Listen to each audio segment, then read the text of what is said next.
Doa diajarkan oleh Allah kepada kita tuh nggak banyak. Jadi Quran itu ngajarin kita doa untuk perkara apa saja nggak banyak. Di Quran tuh ada doa untuk terbatas, untuk supaya kita menjadi orang yang mampu mendirikan sholat. Kenapa? Karena sholat penting. Di Quran itu ada doa untuk kita supaya punya negara yang aman. Rabbi ja'al hadza baladan amina warzuq ahlahu minats tsamarat. Jadi negara aman itu penting. Negara aman ini penting. Salah satu doa terakhir Nabiullah Ibrahim di sujudnya itu apa? Kepengen punya negara yang aman. Baldatun thayyibatun wa rabbun ghafur. Karena sehebat apapun negara, kalau sudah nggak aman, Pak, nggak akan bisa ibadah. Mungkin nggak kita ngaji begini nih? Kalau umpama di Mantang itu ada orang bom-boman, nggak mungkin. Di negara aman ini harus dijaga. Ya, jangan udah aman dikacok-kacokkan pula. Orang nak berpolitik silakan, nak adu partai silakan, nak adu supaya dapat kekuasaan silakan, tapi jangan ganggu negara. Kenapa? Kita punya negara yang aman ini luar biasa nikmat besar dari Allah Subhanahu wa taala. Dan termasuk salah satu doa yang tercantum dalam Al-Qur'an, kita pengen tambah ilmu. Kenapa pula alasannya? Ya, salah satunya gini. An Abu Hurairah radhiyallahu anhu qala marra bisuqin Madinah fa waqafa 'alayha fa qala ya ahla suq ma a'jazakum qalu wa ma dzaka ya Abu Hurairah qala dzaka miratu Rasulullah sallallahu alaihi wasallam yuqsam wa antum hahuna ala tadabuna fatakhudhu nasibakum minhu qalu wa aina huwa qala fil masjid fa kharaju sir'an ay kama qala Nabi. Jadi sahabat Abu Hurairah, sahabat Abu Hurairah tuh dulu pernah keluar ke pasar. Jadi alasannya kenapa ilmu ini punya ajaran doa khusus bahkan dari Allah diajarkan. Salah satunya Abu Hurairah dulu pernah jalan ke pasar. Ke pasar. Sampai di pasar Abu Hurairah teriak-teriak. Kata Abu Hurairah, ngapain kalian? Ngapain di sini? Wah, terlambat ini. Terlambat. Cepat ke masjid. Cepat ke masjid. Kenapa ya Abu Hurairah? Ya, Abu Hurairah ini termasuk sahabat pilihan Nabi. Jadi sahabat yang ikut sama Nabi itu nggak banyak. Abu Hurairah ini di detik akhirnya saja sebenarnya. Di detik akhir ikut Nabi, intens. Karena termasuk salah satu marbotnya Nabi. Badannya kecil, pendek. Nabi Muhammad itu punya santri satu. Sejak umur 2 tahun dititipkan oleh orang tuanya, diambil sama orang tuanya umur 24 tahun, namanya Anas bin Malik. Jadi Nabi Muhammad itu pernah punya santri satu namanya Anas bin Malik. Nabi Muhammad juga punya marbot, salah satunya namanya Abu Hurairah.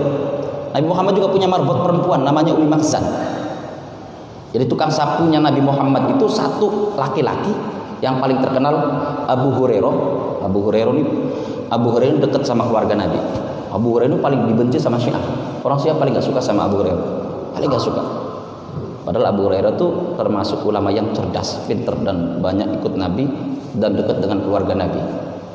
Nabi Muhammad juga punya marbot perempuan namanya Ummi Makhzan. Jadi kalau misalnya sini sibuk-sibuk cari marbot, ada ibu-ibu yang janda tua, udah tukang sapu gak masalah. Terus kata Abu Hurairah nama aslinya siapa, Pak? Karena Abu Hurairah artinya kucing kecil.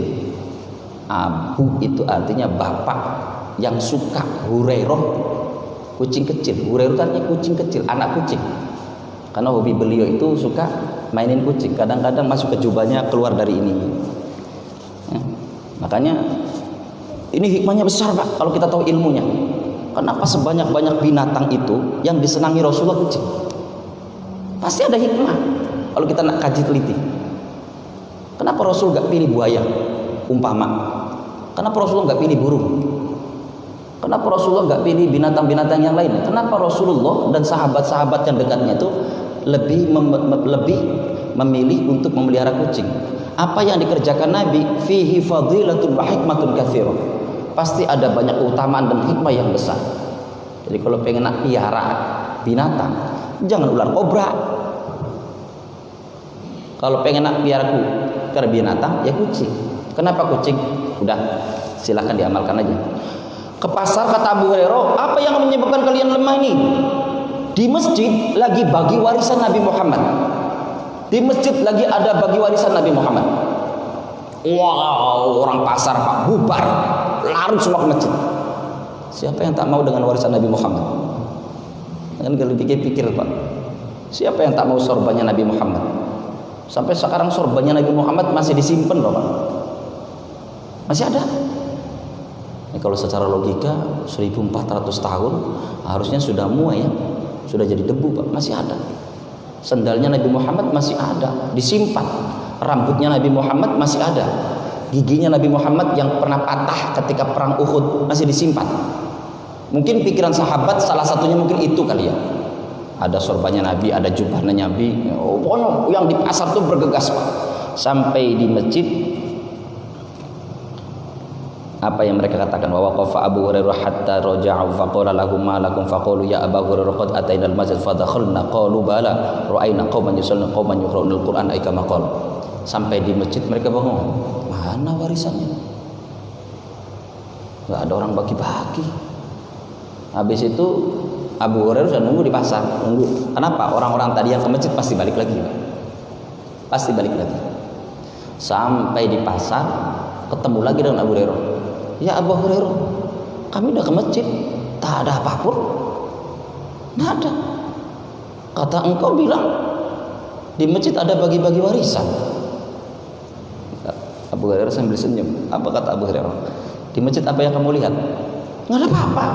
Cuman sekelompok orang ada yang lagi sholat, sekelompok orang ada yang lagi baca Quran, sekelompok orang ada yang lagi ngebahas tentang hal haram, ngaji atau pengajian.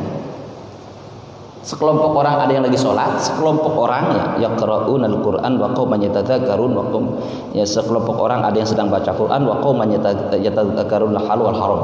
Sekelompok orang ada yang sedang baca Quran dan sekelompok orang ada yang sedang membahas tentang halal haram. Apa kata Abu Hurairah?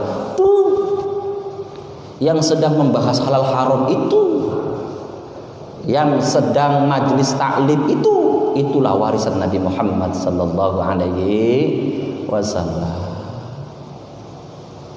Artinya kalau kita lihat paradigmanya, kalau kita dalam kondisinya, dinamikanya di zaman sahabat aja sudah mulai orang sedikit Pak nak mau ngaji tuh. Sampai ketika supaya tahu bahwa di masjid itu ada warisan Nabi, mereka harus dibilang begitu. Jadi kalau Bapak ngaji begini nih, waduh, segini Pak, bahas keutamaan ngaji nih. Wah, subhanallah, pahalanya gede banget. Moga-moga semangat nanti terus. Allahumma asyara ila hadis Rasulullah sallallahu alaihi wasallam. Ini menunjukkan tentang hadis Nabi Muhammad sallallahu alaihi wasallam, innal anbiya lam yurathu dinarun wala dirhaman wa inna mawarathul ilm. Ini menunjukkan sesuai dengan hadis Nabi sallallahu alaihi wasallam bahwa Nabi Muhammad meninggal dunia Pak, enggak ngewarisin dirham, enggak ngewarisin dinar. Walaupun Nabi Muhammad sesungguhnya bukan orang yang miskin. Gaya kehidupan Nabi Muhammad ia miskin. Yuhibbul fuqara'i wal masakin wa yajlisu ma'ahum wa yushayyi'u janaizahum wa la yahqiru faqiran illa adqa'ahu al-faqru wa ashwa. Di Barzanji itu yuhibbul fuqara, Nabi Muhammad itu hobinya dengan orang-orang fakir, senangnya sama orang-orang miskin. Wa yajlisu ma'ahum, senangnya itu kumpulnya sama orang-orang miskin. Wa ya'udu maradahum, kalau ada orang miskin yang sakit, maka yang pertama kali ngunjungin Nabi Muhammad. Di Barzanji Pak, itu sejarah Nabi itu. Barzanji, Tiba, Simtutur, Dia Ulami, itu profil kehidupannya Nabi. Kita nggak mau baca lagi Pak, jadi nggak tahu tentang Nabi. Wa yushayyi'u janaizahum, bahkan kalau orang miskin yang mati, orang fakir yang mati, bukan segen-segen lagi Nabi yang angkat kerandanya, Nabi Muhammad yang angkat kerandanya. Nabi Muhammad yang ngiringi itu orang fakir. Wala yahqiru faqirun illa adqa'ul faqru wa ashwa. Nabi Muhammad gak pernah menunjukkan status sosial kemiskinan, kefakiran mereka sebagai sesuatu yang patut dijadikan nilai. Biasa aja. Padahal Nabi Muhammad kalau dipikir-pikir, ini sejarahnya mohon maaf Pak.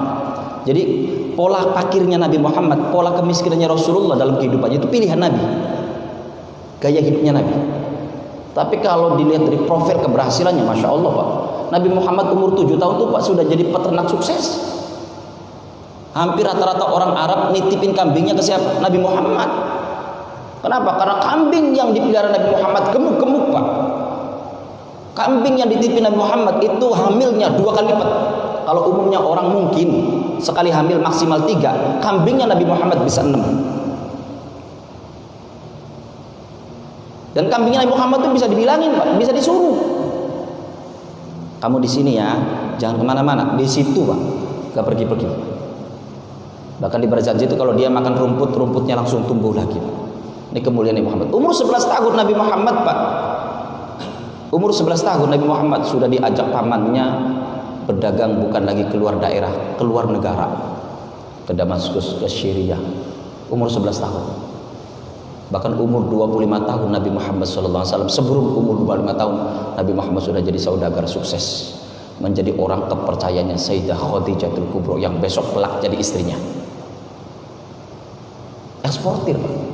Bahkan ketika menikahi Sayyidah Khadijah, wafi ba'd riwayah, mas kawinnya sampai 100 ekor unta merah. 1 ekor unta merah ini Pak sama seperti dengan katanya bisa 10 atau 100 entak unta biasa harganya.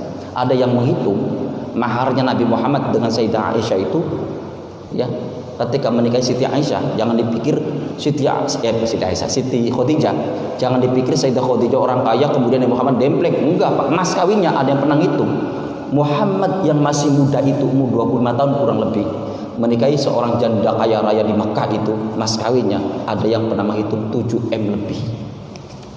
Anak umur 25 tahun, pemuda umur 25 tahun Pak, nikahi Sayyidah Khadijah.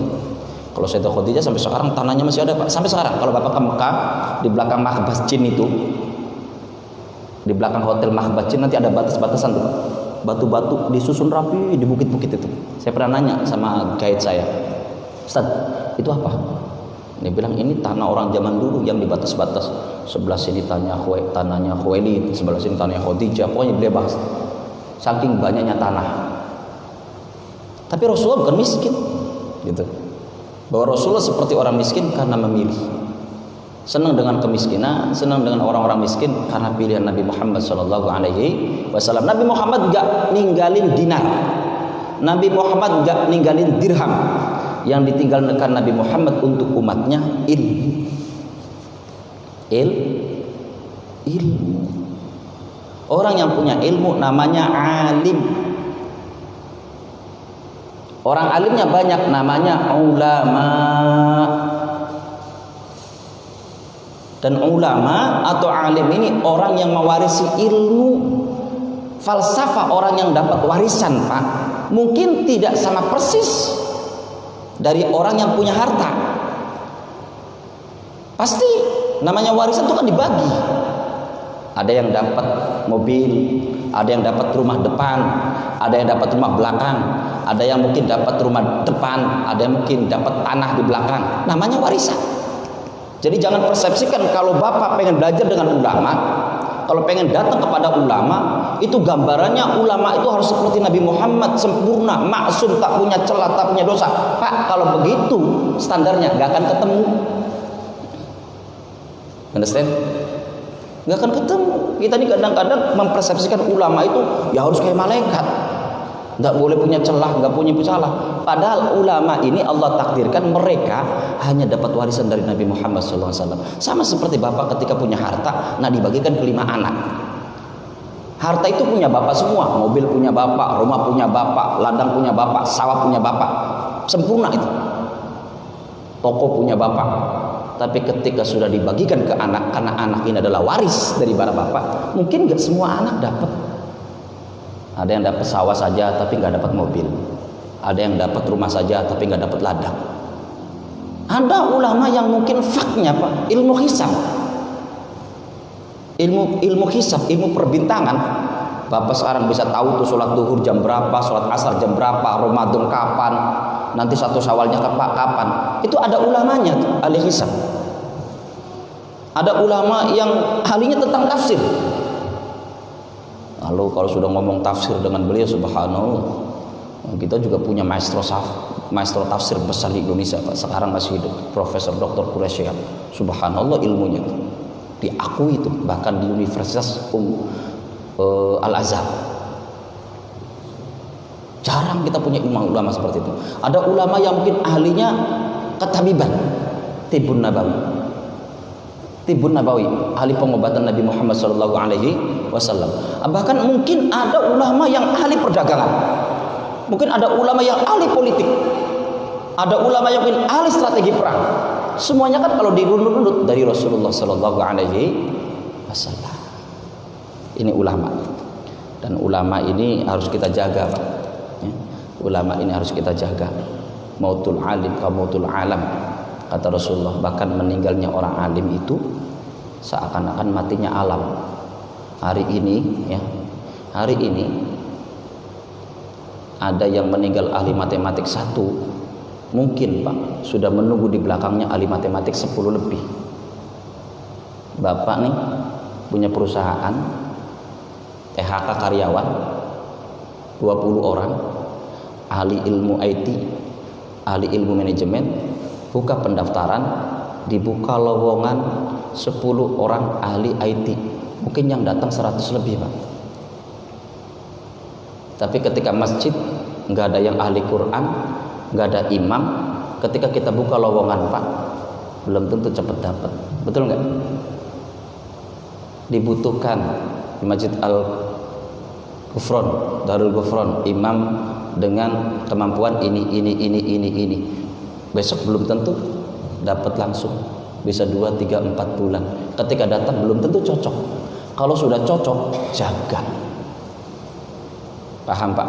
Kalau sudah cocok, jaga, dijaga.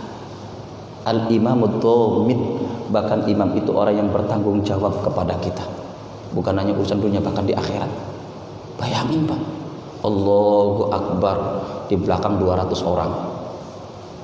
Sholatnya Bapak nempel di mana? Pertanggungjawaban sholat Bapak di hadapan Allah sama siapa? Imam. Makmum mah gampang aja Pak. Maaf ya, bahkan kalau dalam mazhab Hanafi, andai kata makmum itu gak baca Fatihah sekalipun tetap sah.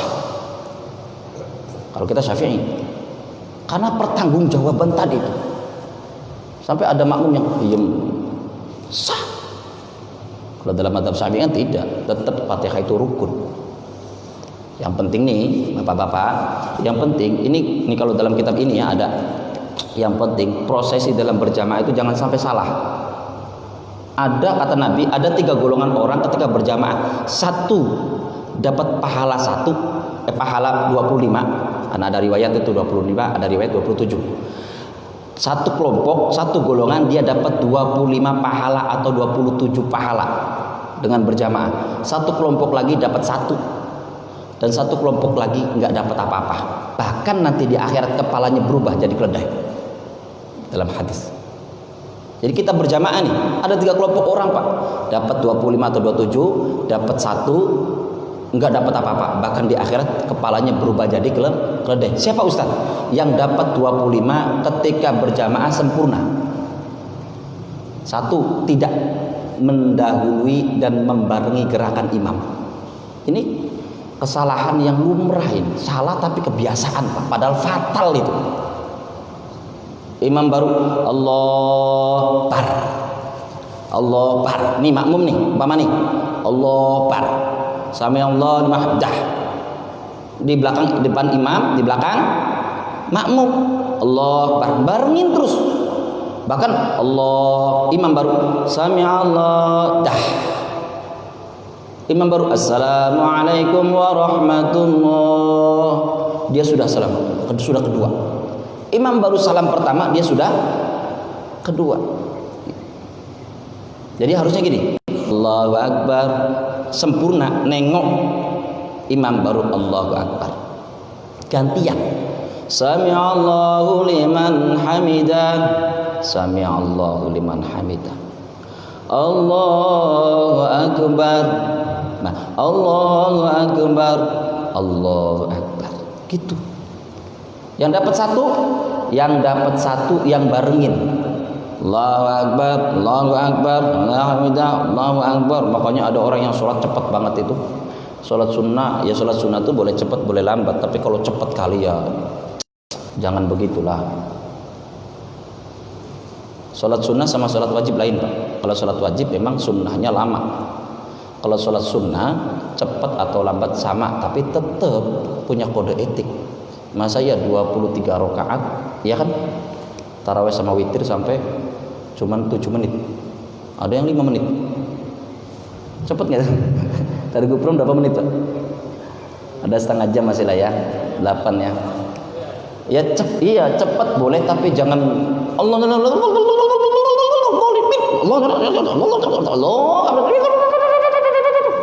cepet kali. Tapi ya kalau dipikir-pikir ya sudah gitu, itu fikir. Kalau kita nak bahas secara detail kita nggak niat nyalahin, tapi ya kalau bisa sih jangan terlalu cepet lah, karena walaupun bagaimana kita datang ke Allah, gitu ya. Jangan. Nah, yang nggak dapat apa-apa yang dahului imam. Assalamualaikum warahmatullahi. Imam baru satu, dia sudah selesai. Bahkan assalamualaikum warahmatullahi, anak-anak kita tuh yang SMP. Assalamualaikum warahmatullahi. Jumatan, anak-anak udah lari pas sampai gerbang. Oh ini imamnya baru salam, anak-anak sudah lari sampai gerbang. Anak-anak kecil, nggak tahu anak-anak tua gitu nggak. Jangan. Awas nih Pak, ini kebiasaan buruk.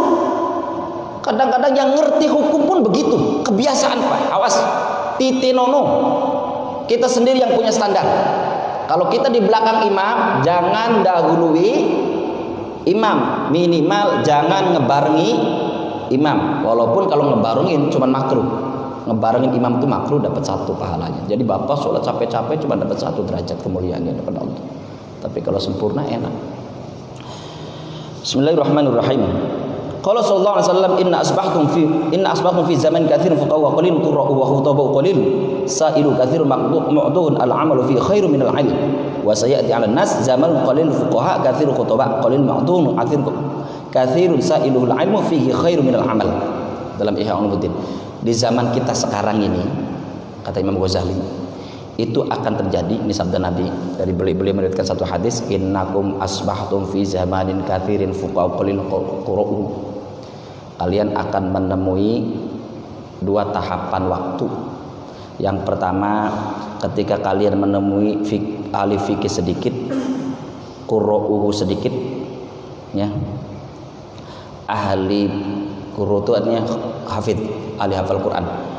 Ahli fikih sedikit, orang yang ngerti tentang Quran sedikit, ahli khutbahnya sedikit, sa'ilu katsirul mu'tu. Maka langkah yang terbaik adalah perbanyak nuntut ilmu. Perbanyak nuntut ilmu. Awas, di Perumnas ini ada fardu ain, ada fardu kifayah. Yang fardu kifayah, yang fardu ain, Bapak ketika baca Quran itu fardu ain hukumnya pakai tajwid.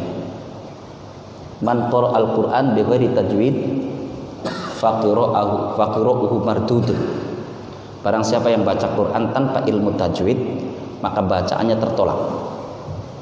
Fardu ain kita baca Quran pakai tajwid. Boleh pakai Hidayatus Sifya, Bizibyan, Tuhfatul Atfal atau Jazariyah. Itu ada metodologinya. Baca Quran, nggak usah qiraatus sab'ah. Yang penting baca Quran itu tahu pendek, tahu ikhfa, idhar, ikhfa syafawi, idgham bilaguna, idgham bihunna. Nah, ahli tajwidnya di kampung ini, ahli tajwidnya, guru tajwidnya, guru Qurannya, fardu kifayah minimal 1 ada. Jadi kalau misalnya dalam satu kampung ini belum ada 1 ahli tajwid, maka satu kampung ini masih kena tanggung jawab di hadapan Allah. Ngapalin Quran ini fardu kifayah, ya, fardu kifayah. Satu kampung ini, ya, satu kampung ini minimal ada 1 yang hafal Quran.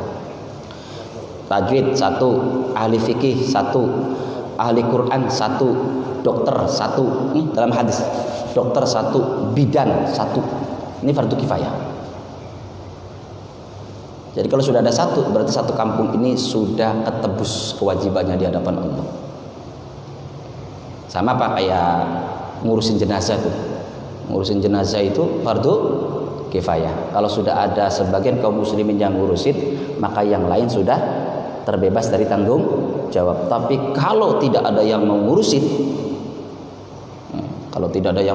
maka satu kampung itu masih kena dosa di hadapan Allah. Enggak mau nyolatin, tetap sholatkan. Pak Ustaz, mati bunuh diri. Yang tidak boleh disolatkan itu dalam paham Ahlussunnah wal Jamaah cuma satu. Kalau dia matinya dalam keadaan murtad dan ada yang tahu bahwa dia murtad.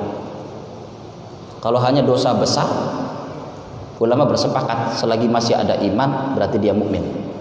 Masalah dosanya urusan dia dengan Allah Subhanahu wa taala.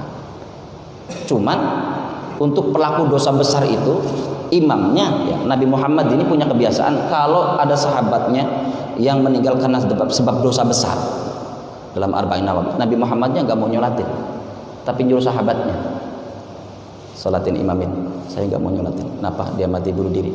Di zaman Nabi itu ada sahabat Nabi yang mati bunuh diri. Nabi Muhammad nggak mau nyolatin, tapi Nabi Muhammad nyuruh sahabatnya gantikan imam. Kamu imamin. Ini hukuman. Jadi kalau pengen didoain imam besarnya, jangan berbuat dosa besar. Bismillahirrahmanirrahim. Kalau al-amalu fihi khairu minal ilm. Beramal di waktu itu jauh lebih baik daripada ilmu. Yang kedua, wa sayati 'alan nasi zaman qalilun fuqahu katsirun khutba'u qalilun ma'tu katsiru sa'ilu. Di zaman itu juga ya akan datang pada satu manusia sebuah zaman qalilu fuqahu, ahli fikihnya sedikit, katsirun khutba'u, banyak tukang ceramah. Ceramahnya mencaci maki orang, Pak. Ceramah ya boleh, jangan mencaci maki orang lah. Kasihan umat ini, Pak.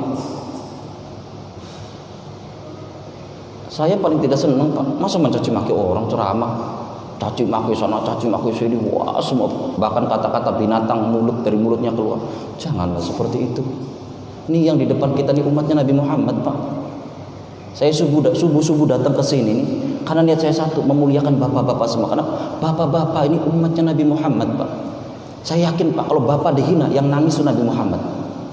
Nabi Muhammad itu mencintai kita tuh bahkan lebih daripada anak-anaknya, lebih daripada sahabat-sahabatnya. Nabi Muhammad itu rindu sama kita itu 1400 tahun yang lalu, Pak. Sambil neteskan air mata, aku rindu dengan umatku. Kata sahabat, kami ya Rasul, bukan kalian. Kata Sayyidah Fatimah, kami ya Rasul, bukan kalian. Kalian anakku, kalian sahabat-sahabatku. Umatku itu orang yang tidak pernah ketemu dengan aku, tidak pernah berjumpa dengan aku, dan mereka merindukan aku. Bahkan Nabi Muhammad di mahsyar saja nanti paling sibuk nyari kita.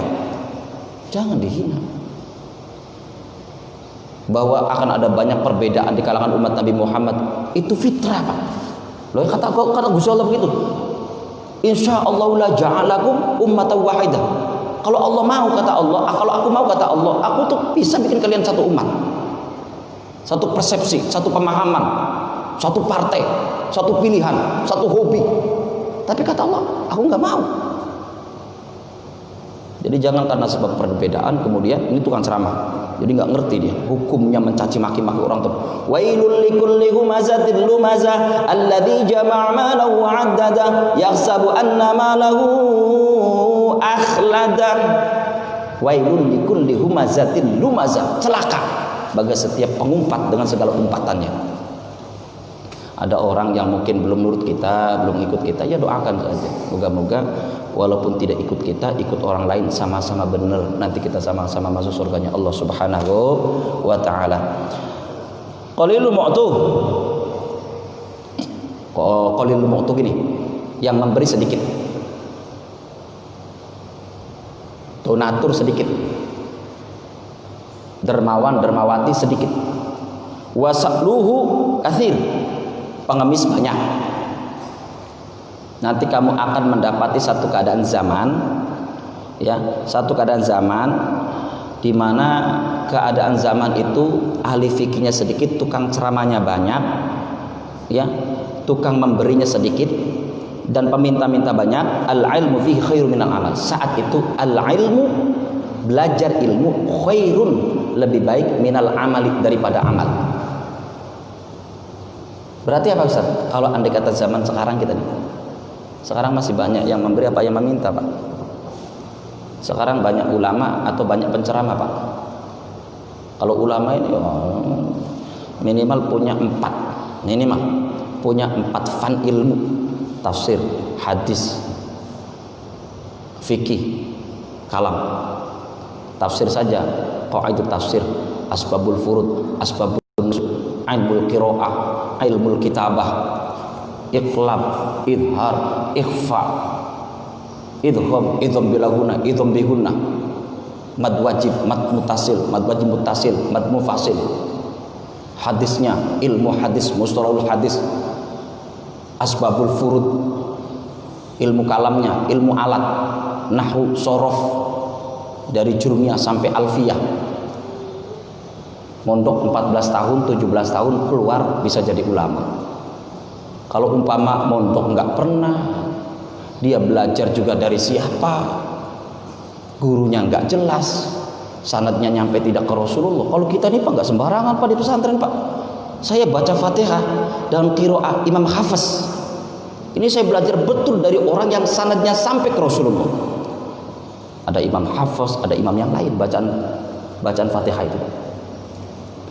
Alhamdulillahi rabbil alamin, Ar-Rahmanir Rahim, Maliki yaumiddin, Iyyaka na'budu wa iyyaka nasta'in, sampai terakhir. Kita di pesantren dulu Pak belajar Fatihah saja 7 bulan. Paling cepat. Belajar Fatihah 7 bulan paling cepat. Di pondok pesantren Kempek Cirebon. Kempek. 7 bulan paling cepat. Kita dari siapa? Dari guru kita, dari guru kita, dari guru kita, sampai guru kita belajar ke Kudus Mbak Arwani, sampai ke Rasulullah sallallahu alaihi wasallam. Nah, kalau sudah seperti itu belajar. Ini kalau kita nak bahas panjang lebar masih banyak ini Pak, tentang kemuliaan menuntut ilmunya nanti, keutamaan menuntut ilmu. Jadi gini, terakhir, Bapak kalau hari ini senang ke majelis ilmu, senang ke dunia ilmu, senang ke ulama, nih hari ini dipastikan salah satu keturunan Bapak nanti pasti ada yang jadi ulama. Jadi kalau sekarang kita ini senang dengan ahli ilmu, mencintai ahli ilmu, besok di kemudian hari pasti akan ada yang jadi ulama keturunan Bapak. Jadi ahli ulama ini luar biasa Pak. Kalau hafid Quran, kalau hafal Quran, 7 keturunan dijamin masuk surga. Kalau ahli fikih, ahlul ulama, jadi ahli ulama 10. Ahli ulama kemudian sebarkan ilmunya, menjadi pendakwah dari hidup sampai meninggal dunia. 10 ahli nasabnya dijamin masuk surganya Allah Subhanahu wa taala. Silakan. Baik,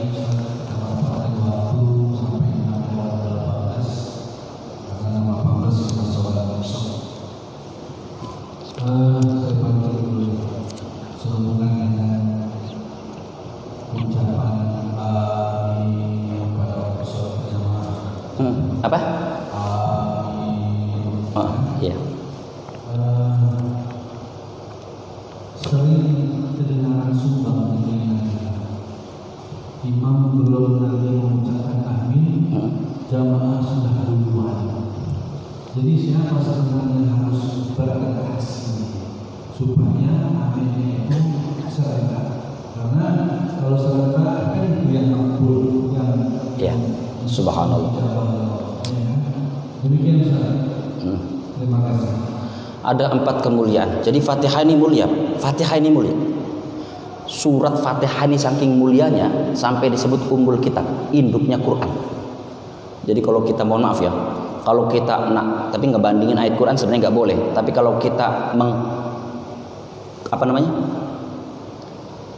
mengerucutkan pada salah satu ayat yang paling istimewa atau surat yang paling istimewa di Quran berupa surat Fatihah, ummul kitab, ummul furqan, sab'ul masad. Bahkan Bapak di sholat nggak ngebaca surat yang lain, itu masih sah. Tapi kalau bapak nggak baca Fatihah, sah nggak? Nggak sah. Akhirnya sesuatu yang ngikut kepada Fatihah juga mulia, termasuk amin. Mulianya sama kayak Fatihah. Ada 4 kemuliaan orang yang baca amin ketika sholat. Salah satunya dijamin hidupnya ketika meninggal dunia nggak akan su'ul khotimah. Jadi kalau kita baca Fatihah usahakan walaupun sendiri tetap baca amin. Ghairil maghdubi 'alaihim waladdallin. Walaupun sendiri. Amin. Terus gimana caranya? Imam ketika baca Fatihah, ya karena tadi kemuliaan tadi itu, sunnah baca amin, makmum sunnah baca amin. Bahkan kata Nabi, kalau aminnya imam sama aminnya makmum ini kompak, maka Allah rahmati dan Allah ampunkan dosa jamaah itu. Ihdinas siratal mustaqim, siratal ladzina an'amta 'alaihim ghairil maghdubi 'alaihim waladdallin.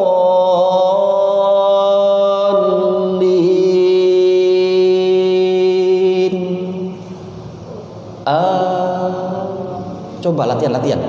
Berhenti sempurna baru amin. Caranya gitu. Imam kita pastikan berhenti sempurna baru amin. Awas, a-nya panjang, min-nya panjang karena ini bahasa Arab. Amin dengan amin lain artinya. Amin dengan amin lain. Kalau amin berimanlah. Amin amankan. Amin kabulkan. Pilih mana? Jangan amin pula. Ghairil maghdubi 'alaihim waladdallin. Amin. Ayo apa ya? Pendek kali. Amin, berimanlah. Masa suruh imam suruh beriman? Ya, kita cek. Ghairil maghdubi 'alaihim waladdallin.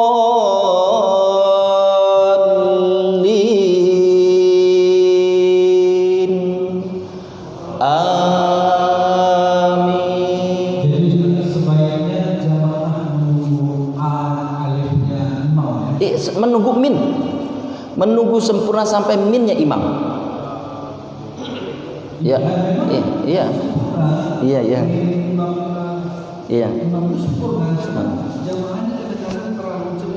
iya.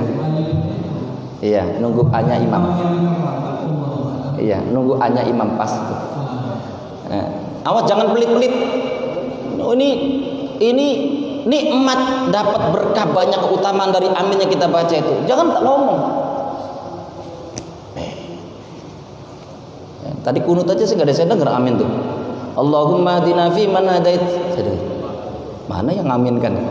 Amin juga diangkat tangan mungkin aminnya pelan ya. Ghairil maghdubi 'alaihim waladdallin.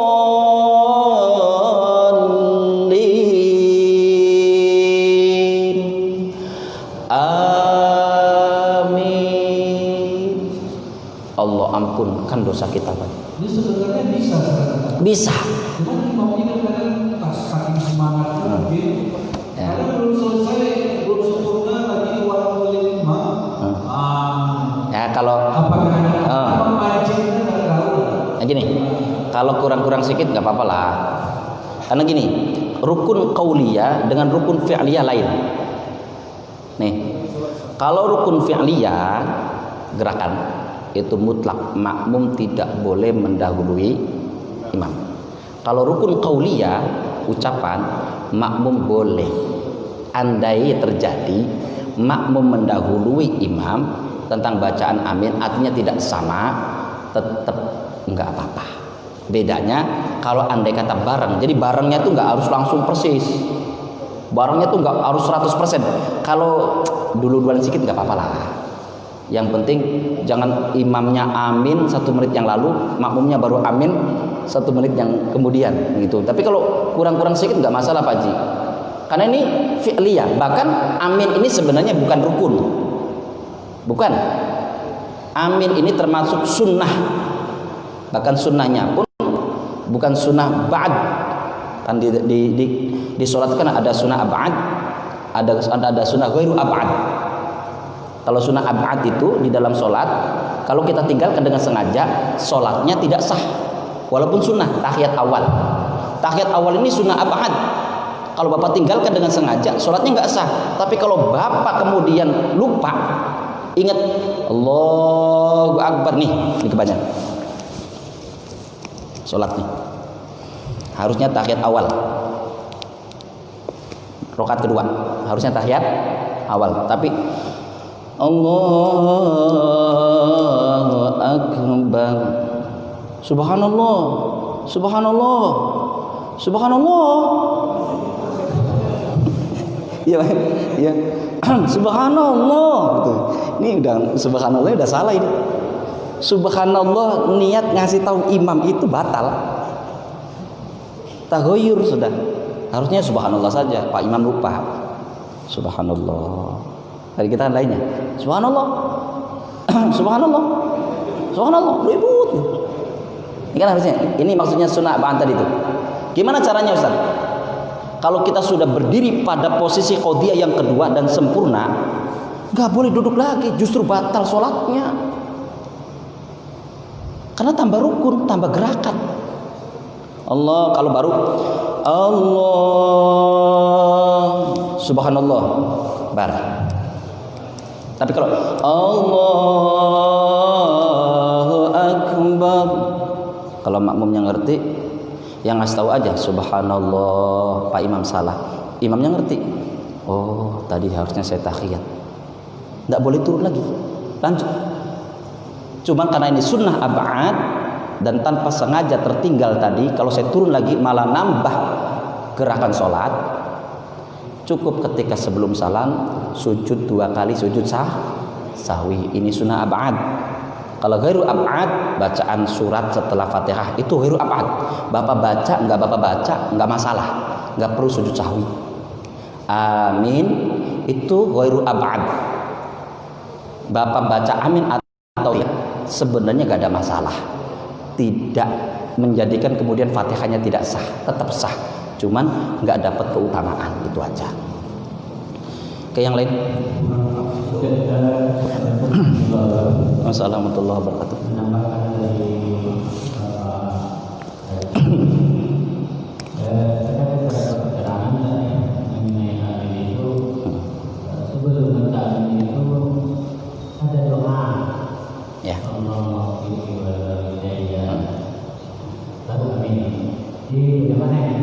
Ya. Ya. Di sini kadang-kadang ada maknanya yang itu mungkin terlambat ya.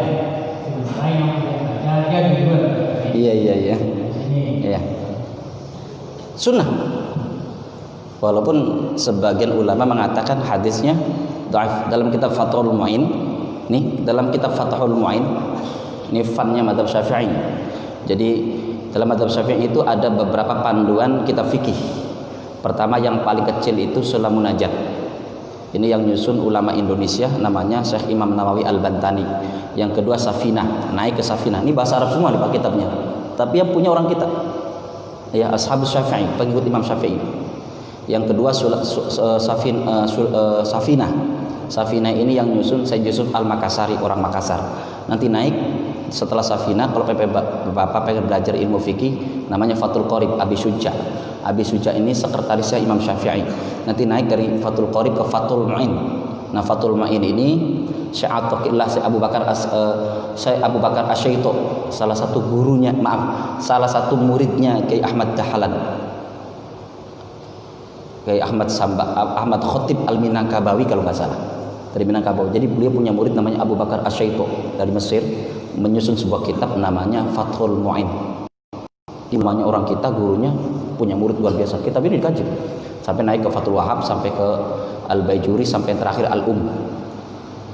Nah, di Fathul Mu'in itu ada keterangan kalau kita habis baca Fatihah disunnahkan membaca masnunatun qiraati rabbi firli wali walidayya amin ghairil maghdubi alaihim waladdallin rabbi firli wali walidayya amin. Terus gimana Ustaz dalam kondisi masyarakat yang tidak semua mengerti? Ya, kan tidak semua ngerti nih. Kalau ada yang Rabbi firli duluan, imamnya ataupun makmumnya baca Rabbi firli duluan, misalnya, besar kemungkinan aminnya nggak sama. Ghairil maghdubi 'alaihim waladdallin. Rabbi firli wa liwalidayya. Yang lain amin. Karena yang satu baca Rabbi firli wa liwalidayya. Amin.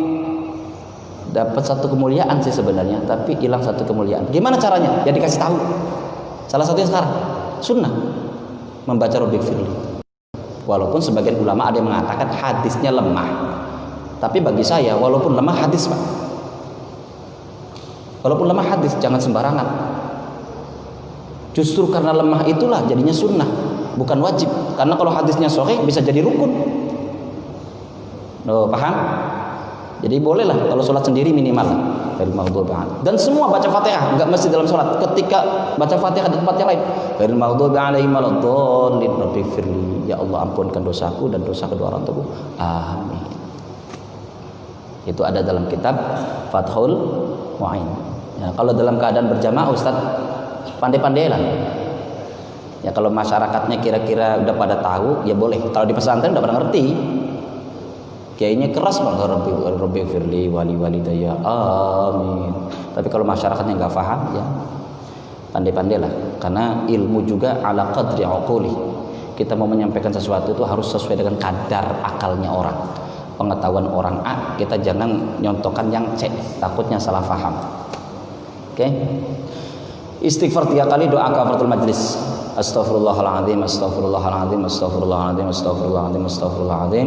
Subhanakallahumma wa bihamdika asyhadu an la ilaha illa anta astaghfiruka wa atubu ilaik. Wassalamualaikum warahmatullahi wabarakatuh.